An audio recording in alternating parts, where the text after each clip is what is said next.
Thanks for joining us here on the Retirement Key with Abe Abish, founder of Abish Financial Services. I'm Heather Branch here with Abe, asking for his insight and ideas on the things you can be working now to better prepare for your financial future. The retirementkey.com is where you can go to start your own conversation with Abe and his team. We also have links, of course, posted in the show notes as well. So you can just click there, or again, find us anytime at theretirementkey.com. As we rapidly approach the end of the year, who can believe that it's almost 2024? All the things you thought you would get done in 2023, the time is up. It happens to the best of us, no matter what New Year's resolutions we promise ourselves we'll keep every single year. It's time to reset those goals. Time flies, especially when you're having fun. Time flies. Yeah. Seems like the older and older you get, the faster it goes. That's the truth. Yep. I feel like every year people say last year went by faster. And so I've started saying not, oh, I know, same. I've just started saying, yeah, and next year's going to go by even faster. So keep up. Keep up, everybody. We're busy. There's lots to do, especially for you at Abish Financial Services, because one of the big conversations we like to focus on here in this conversation that you and I get to have every week is the idea of tax planning. And it's not just about April 15th. In fact, for retirees, January 1st, December 31st are really bigger days to be considering for those of us planning and saving for our retirement. And also with the notion that the Trump's tax cuts are set to expire in 2026, there are lots of things that we can be doing now in effort to better prepare. And one way to plan for taxes is to do a Roth conversion, something else we've talked about a lot. When money is moved from a pre-tax account, like a 401k, to a 401k and traditional IRAs, to an after-tax Roth account. Earnings then can be withdrawn tax-free. And it seems that we have talked about this for a plethora of people, considering that they're still working and might have the advantage, it seems, because they're still approaching retirement. But what about those who have already retired, Abe? Can they still take advantage of this as well? Absolutely, Heather. You don't have to be working to take advantage of a Roth conversion. You can do it when you're retired. As a matter of fact, for a lot of people, it could be better when you're fully retired, because think about this, right? When you do Roth conversions, you add income to all of the other income you have, right? So if you're working and let's say you're earning $100,000 and then you have rental income and brokerage income and maybe an inheritance or the sale of something, a house or stock, and then you throw on additional income from a Roth conversion. Like if you did a $25,000 Roth conversion in 2023, the IRS looks at that as an additional $25,000 of income added to all of your other income, right?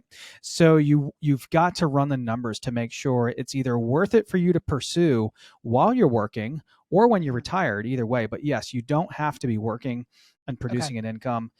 You need to be working and producing an income to contribute to Roth IRAs. And those are even available in a lot of company 401ks, by the way. No earnings limit on contributions to Roth 401ks. A lot of people get that confused. Same with Roth TSPs, Roth IRAs. I didn't know that. Yes, Roth IRAs are entirely separate and different. And then there's no limit on the amount you can convert into a Roth. You can make all the money in the world. There's no earnings limit. You can convert all the money in the world you want from a pre-tax plan to a Roth, but obviously you wouldn't want to do that. You'd bump yourself up into the highest tax bracket. So you want to do it in a smart and wise way. And so we can treat, this $32 trillion in dollars in national debt like it's just another number, or we can actually say, well, wait a minute, taxes are probably going to be our biggest expense in retirement. What are we doing? Even though we may have won the game, even though we may have saved enough to fully retire with success and with dignity and with confidence, what are we doing to mitigate and minimize these risks that can affect our hard work, right? Our life savings, if you will, and really affect that adversely. One of those is taxes going up. And so as you just mentioned, the tax code is supposed to change in 2026, $32 trillion in national debt. And a lot of people are concerned that if taxes are going up and they're already going to be our biggest expense, how is that going to affect my life savings? We just had a couple call into the show and then come in from Fairfax, Virginia. They've done a wonderful job of saving $2.5 million accumulated and saved. They're in their mid 60s. They're a 6 on our risk scale, just middle of the road investors. They're already realizing they've won the game from a savings standpoint, But their biggest concern, Heather, was that all $2.5 million accumulated is across IRAs and 401ks and pre-taxed accounts. They're seeing where we're headed fiscally and financially as a country, concerned with that, concerned that they're probably sitting on a $2.5 million ticking tax time bomb, right? This is something that's in large part out of our control and in some part in our control. And how it's in our control is that we can run these numbers, we can see where we're at in our current brackets and see if things like Roth conversions make sense. So we're not just compounding the tax problem, we're actually addressing it now and seeing if there are ways to lower and mitigate this tax on our entire life savings. So they're concerned with all these things, the political football that's going on, and they're saying, well, wait a minute, we've done a wonderful job of saving. Now let's mitigate these risks as much as possible. Biggest concern being higher taxes. So what we did is we ran a tax mapping report and analysis. Like I just explained, it shows someone where all their income is. What bracket are you in? Are you in the 12%, 22, 24? And then once you know what bracket you're in, how much room in that tax bracket do you have to do strategic tax planning? This is one of the biggest reasons why people come on board at Abish Financial, because we do comprehensive planning, not just insurance planning and investment planning, but tax planning is also included there. Not doing your tax return, right? That's something, a good CPA or accounting firm can help you with, but actually looking for ways to lower the tax bill on your life savings. Many of our clients, many listeners on WMAL are concerned with this. So if you sound like this couple from Fairfax, Virginia, and you are concerned with taxes on your retirement dollars, you feel like you've done a good job of saving as well, and you probably have if you're listening to this podcast, but you're concerned with taxes going up, how that might eat into your life savings, go to theretirementkey.com. Click on the Contact Us tab at the top of that page, and we can begin to have these same conversations about taxes with you as well. We, of course, also have links posted in the show notes, so you can just click there if that is more convenient, or find us anytime. Again, it is theretirementkey.com. All right. So thinking about taxes, another big question mark for American investors is obviously the stock market. What are we always wondering about, Abe? And it was up 8% in November, but according to some economists, that is based on hope that interest rates are finally going to come down next year. And it's economist Ken Polcari who's telling Fox Business he disagrees with this mindset. And so this rally that we saw in November is really built upon that idea that the rate cuts are coming. It's illogical to me, considering Jay Powell has made it very clear that the door is open and he's still not confirmed or sure that the hike cycle has ended. The market is stamping their feet saying, no, we need lower rates. We don't need lower rates. The market can function with 5% rates. And you and I both know that over time and history in the markets. So it continues to be a question mark for economists. Will the rates come down? Should they come down? The pros and cons of that. But Abe, can we keep going with interest rates this high without some kind of market correction? I don't think so. I don't think we can, but I agree with the gentleman there just on the clip, because the markets have functioned this year, right? And for two big reasons, a lot of artificial intelligence investing. You look at the Magnificent Seven, right? Like Facebook, Apple, Amazon, Netflix, Google, Tesla, NVIDIA, Microsoft, all these companies, they call them the Magnificent Seven. They were responsible for a lot of the stock market growth this year. Then some FOMO, right? People having fear of missing out, and they're just jumping in. And we've got to be careful.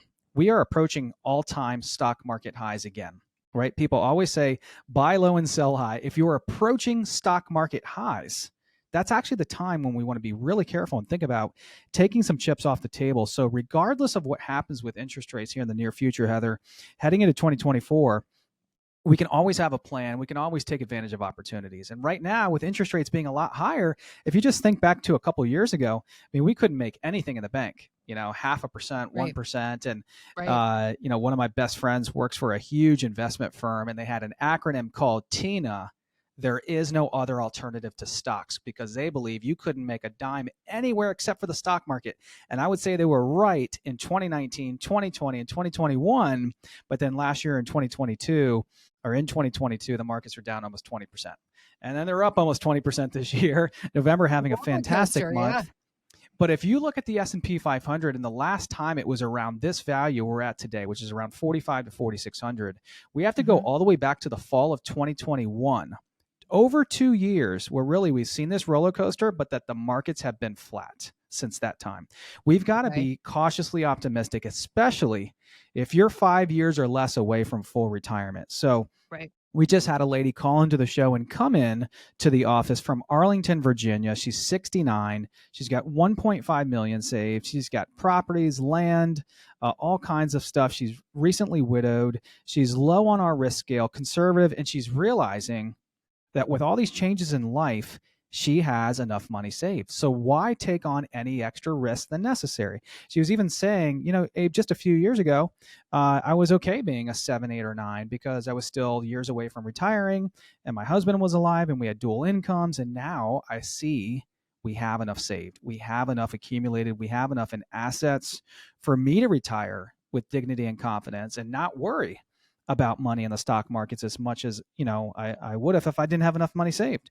So we found out that she had 1.5 million saved, but she wanted to make big time changes and work with us because all 1.5 million accumulated was still in stocks with a big box firm, all in stocks, invested as if she was 40 years old, full octane, pedal to the metal, high risk, aggressive growth, invested as if she was 30 to 40 years younger. So the solution for her was to put together a portfolio x-ray to show this lady, well, look, it's not just me and my firm saying what you're invested in. Here are the reports from big time third-party firms like Morningstar and Riskalyze that are showing you, okay, here's your equity exposure, your bond exposure, your risk that you're taking on, the cost of your portfolio. Here it is in black and white. Do you want to make changes or do you want to stay down the path you are on? Right. And she wanted to make changes clearly. So that portfolio x-ray will show you all the findings, the allocations, risk, cost, upside, downside, and really help someone to make a smart, prudent decision on their investments. So if you sound like this lady from Arlington, Virginia, and you've got $1 million or $2 million, maybe $3 million saved, maybe it's even less than $1 million or more than $5 million, and you don't know exactly what you're invested in, and you want to know, you don't know when the last time you rebalanced was or reallocated. You don't know what the cost of your portfolio is, the risk of the upside and the downside. You need to know. You're approaching retirement. Go to theretirementkey.com. Click on that Contact Us tab at the top of the page, and we can begin to have these same conversations about investments and your portfolio as well. We also have links posted in the show notes, so you can just click there if that's more convenient, or again, find us anytime at theretirementkey.com.